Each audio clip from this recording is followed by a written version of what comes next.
दोस्तों, क्या आपने कभी सोचा है कि क्यों स्त्रियों को ही गर्भधारण का दायित्व दिया गया? क्यों यह कष्ट और सौंदर्य का अनूठा संगम सिर्फ स्त्रियों के हिस्से में ही आया? इस रहस्य की जड़ें पौराणिक कथाओं में छिपी है। यह एक श्राप की कहानी है जिसने सृष्टि का नियम बदल दिया, और इस श्राप के पीछे ही ऋषि मुनियों की कठोर तपस्या, देवताओं का भय और भगवान विष्णु की दिव्य लीला शामिल है। आज हम आपको लेकर चलेंगे बैकुंठ लोक की ओर, जहाँ देवी लक्ष्मी ने भगवान विष्णु से यह प्रश्न किया। उनके उत्तर में एक ऐसे अद्भुत कथा सुनने को मिली जिसने न केवल सृष्टि के रहस्य को उजागर किया, बल्कि स्त्री के मातृत्व की महिमा को भी बताया। तो आइए सुनते हैं एक अनोखी और चौंकाने वाली कथा। किस श्राप के कारण स्त्री गर्भवती होती है? एक ऐसा रहस्य जिसे जानकर आप भी अचंभित हो जाएंगे। उससे पहले अगर आप हमारे चैनल पर नए हो तो हमारे चैनल को सब्सक्राइब करके रखें ऐसे वीडियो पाने के लिए। नमस्कार दोस्तों, स्वागत है आपका हमारे चैनल पर, जहां हम आपको पौराणिक कथाओं और धार्मिक कथाओं की गहराई तक ले जाते हैं। आज हम आपको ले चलेंगे एक ऐसे प्रश्न के उत्तर की ओर जो प्राचीन काल से ही चर्चा का विषय रहा है। किस श्राप के कारण स्त्रियां गर्भधारण करती है? यह एक रहस्य है जो भगवान विष्णु ने स्वयं देवी लक्ष्मी को समझाया था। इस कथा में छिपा है सृष्टि, तपस्या, श्राप और वरदान का अनोखा संगम। दोस्तों, बैकुंठ लोक का वातावरण शांत और दिव्य था। कमल पर विराजमान देवी लक्ष्मी के मन में एक प्रश्न गूंज रहा था। वह भगवान विष्णु की ओर मुड़ी और उनसे पूछा, स्वामी, सृष्टि में स्त्रियां ही क्यों गर्भधारण करती है? ये दायित्व इतना कठिन और पीड़ादायक है। पुरुषों को यह भार क्यों नहीं दिया गया? दोस्तों, भगवान विष्णु मुस्कुराए। उनके मुंह से ऐसा तेज प्रकट हो रहा था मानो वो सब कुछ जानते हैं। प्रिय, तुम्हारा प्रश्न बहुत गूढ़ है। इस उत्तर के पीछे एक प्राचीन कथा छिपी है।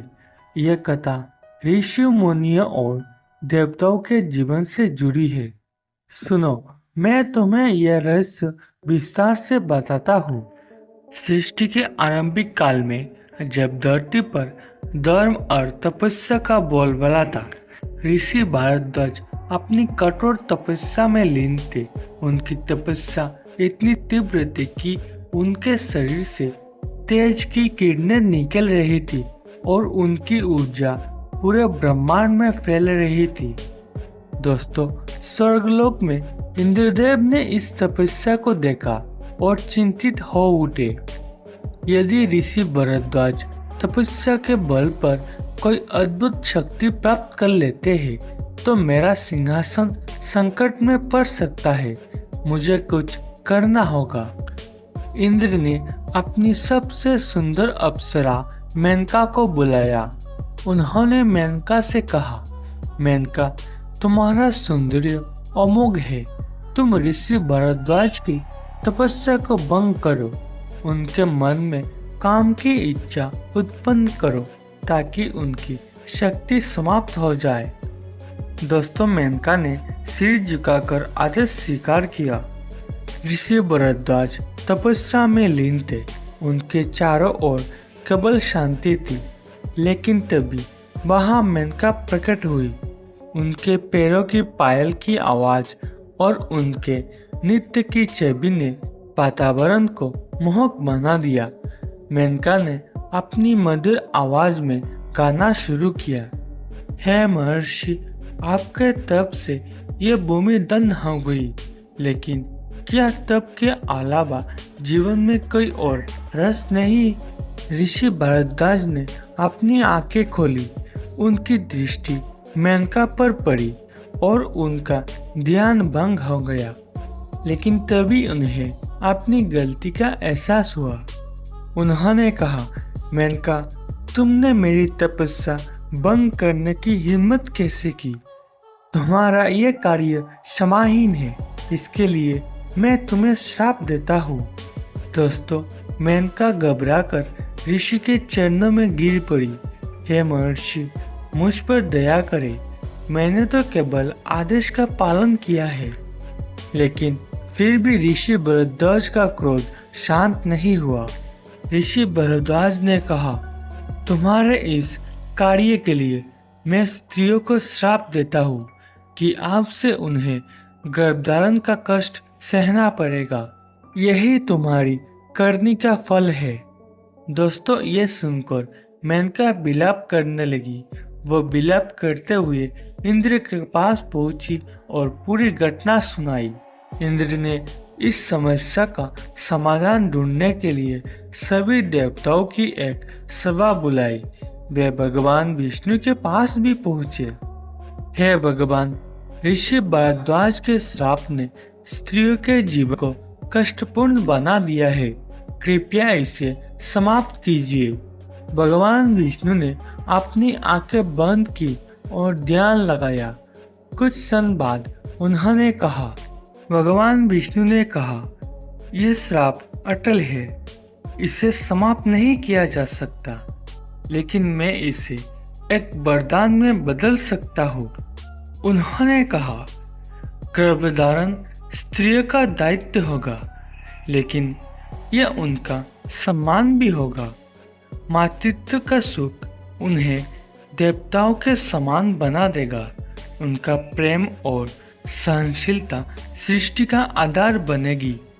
ये बात सुनकर देवी लक्ष्मी के चेहरे पर संतुष्टि झलकने लगा।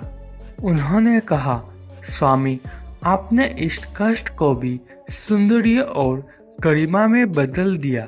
स्त्रियां सृष्टि का आधार बनेगी और मातृत्व का आशीर्वाद पाएंगी। तो दोस्तों, आज की इस कथा में हमने जाना कि कैसे सृष्टि के हर कष्ट में छिपा होता है एक गहरा अर्थ और हर श्राप में होता है एक वरदान। स्त्री के सहन शक्ति और मातृत्व ही इस दुनिया का आधार है। ये कहानी हमें सिखाते हैं कि जीवन की कठिनाइयों को गरिमा और धैर्य के साथ स्वीकार करना ही सच्चा साहस है। अगर आपको ये कथा प्रेरणादायक लगी हो तो वीडियो को लाइक करें, इसे अपने दोस्तों और परिवार के साथ जरूर शेयर करें।